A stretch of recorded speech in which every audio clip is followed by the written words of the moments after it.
Hello and welcome back to Kids Going Playground. Today we'll be making a shape matching game in Scratch. So before we begin, don't forget to like, share, and subscribe if you want to see more videos like this. So let's show you guys the project.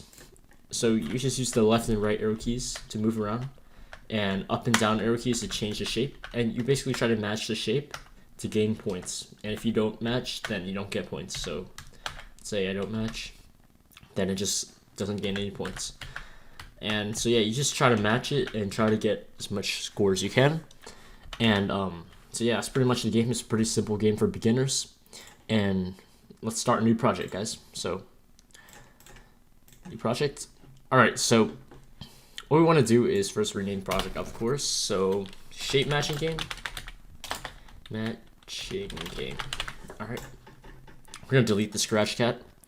And okay, so for I have the sprite already for the shapes and stuff, but I'll show you guys how to draw it on your own. Okay, so what you want to do is get a paint. Okay, and I made a different costume. I made 5 different costumes. So we have a square, a triangle, a rhombus, a circle, and a rectangle. So these are my 5 shapes.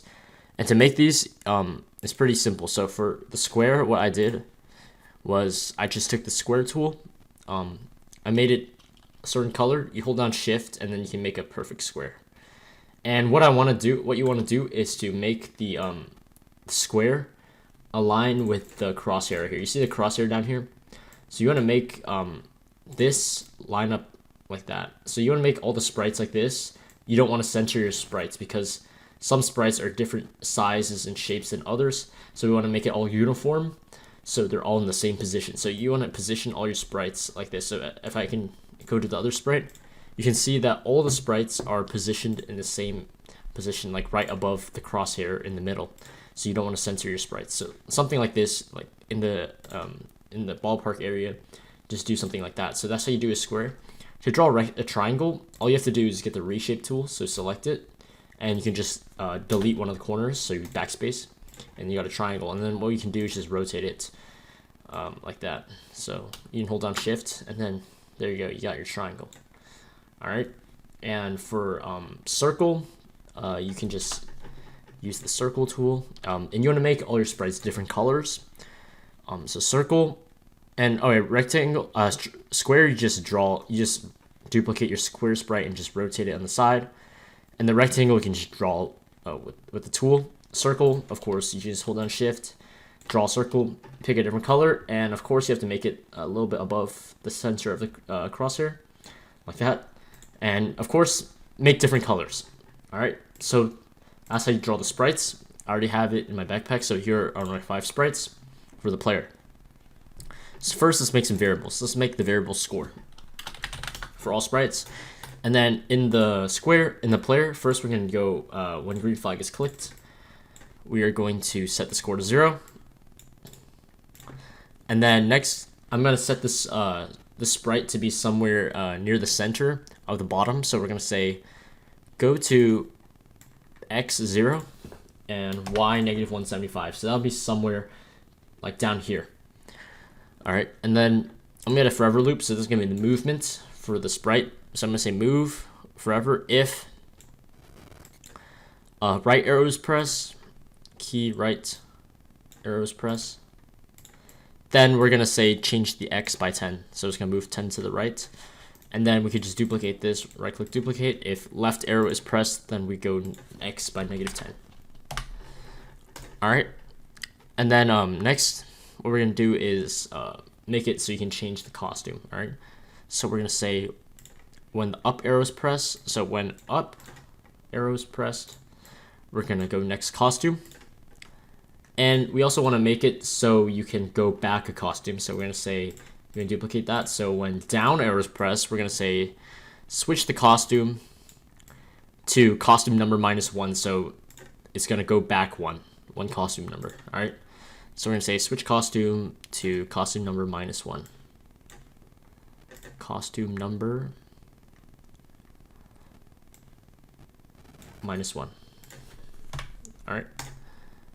Okay, so this is our player sprite. Let's try it out. So you can move left and right. You go up, it'll go next costume. You go down, it'll go back a costume. All right. So yeah, so this is our player sprite. And then for the shape that drops down, all we have to do is just duplicate the player sprite, but we just delete the code. So for this one, we're gonna name it shape drop, and we can just go ahead and delete all these blocks in the shape drop area. And what we want to do is get a when green flag clicked. When green flag is clicked, we can clear graphic effects in the shape drop, and we're gonna make it so the shapes will spawn from somewhere here to here, up here, so they'll fall from that area. So we're gonna say go to X, and then we're gonna say pick random for X -180 to 180, and then we're gonna say Y 150, so it's somewhere up in the sky, up at the top.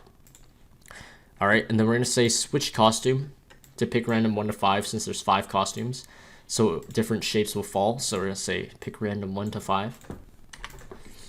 And then we're gonna say set, we're gonna make a new variable, all right? So we're gonna make a new variable, we're gonna name it color.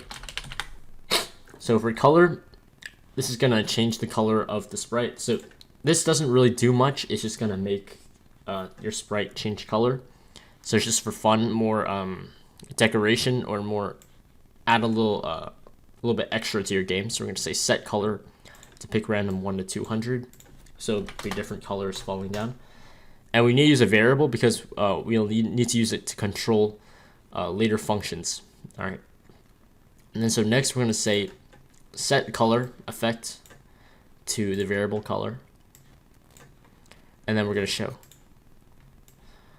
All right. And then this is the code to make it drop. So we're going to say forever. We're going to say change Y by -3. And I'm going to say we're going to make it so once it reaches the bottom, it's going to disappear and go back to the top. So we're going to say if the Y position is less than -180. So we're using this instead of touching edge, because sometimes the shapes can be on the side and touch the side of the edge, and that's not good. We don't want it to reset because of that. -180, sorry. So when the Y position is less than -180, we're going to hide. And then we can just duplicate this code right here, and so it will restart at the top and do that. All right. And then next, what we're going to do is get a when green flag clicked. When green flag clicked, we can get a forever. And if, so we're going to say if it's touching the player and the costume number is equal to the costume number of the player. So if it's the same exact shape and it's touching the player, then we have to broadcast a message and hide this shape drop sprite. So we're going to say if, so we're going to need and equal, so let's put that like that. So we're going to say if touching player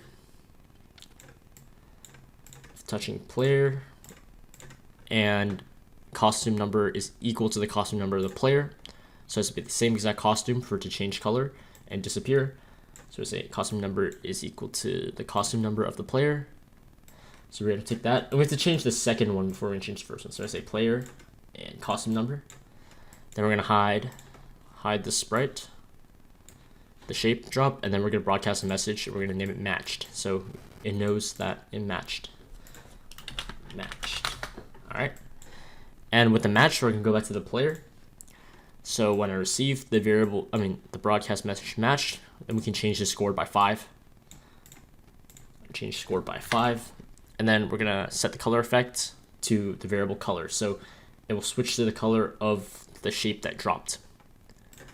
Set color effect to the variable's color. All right. So that's all the code for the player and all the code for the shape drop. So one last thing is get a backdrop. So I think I used the stage. I'm trying to find it. Spotlight. Okay, yeah, I use this one. So we're gonna hide the variable color. Let's keep the score. All right, so let's save. Let's play it. So you move around. It's not a match. It won't work. Let's try to switch it. As you can see, when you touch it, it changes the score, and it changes the color as it matches. There you go.